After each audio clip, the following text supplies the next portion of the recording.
আসসালামু আলাইকুম viewers, welcome back to my channel Ayesha's artistry. আজকে আমি আপনাদের কুশি কাটা দিয়ে এই ছোট ছোট ফুলগুলো করে দেখাবো। এই ফুলগুলো অনেক কাজে লাগে। বাচ্চাদের জামার বডিতে যদি আমরা এভাবে করে ফুলগুলো লাগিয়ে নেই তাহলে জামাটা দেখতে আরও সুন্দর হয়ে যায়। তাছাড়া বাচ্চাদের জামার নেকলাইনেও এই ফুলগুলো আপনারা ইউজ করতে পারবেন। এছাড়া বড়দের ব্লাউজ এবং কামিজের মধ্যেও আপনারা এই ফুলগুলো ব্যবহার করতে পারবেন। এখন আর বকবক না করে চলুন চলে যাই মূল ভিডিওতে। এই ফুলগুলো বানানোর জন্য আমি এখানে 9 তারের সুতা নিয়েছি এবং প্রথমে আমি এখানে সুতাটিতে একটি স্লিপ নট করে নিচ্ছি এবং এই সুতার সাথে আমি 1.6 মিলিমিটারের ক্রোশে হুক নিয়েছি। এখন আমি এখানে 6টি চেইন করে নিব।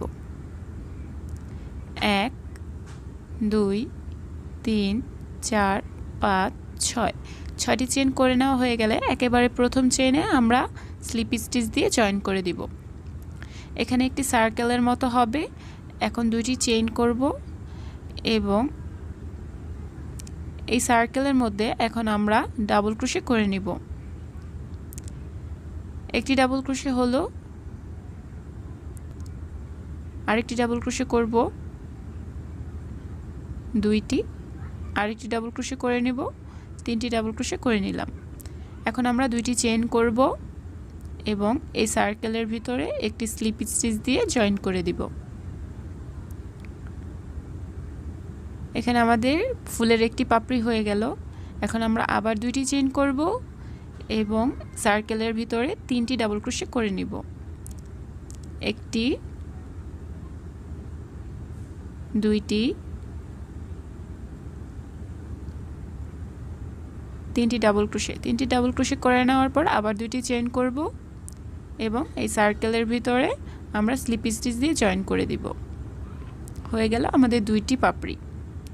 এখন আমরা আবার দুইটি চেইন করব এবং এই সার্কেলের ভিতরে তিনটি ডাবল ক্রোশে করে নিব। একটি ডাবল ক্রোশে, দুইটি,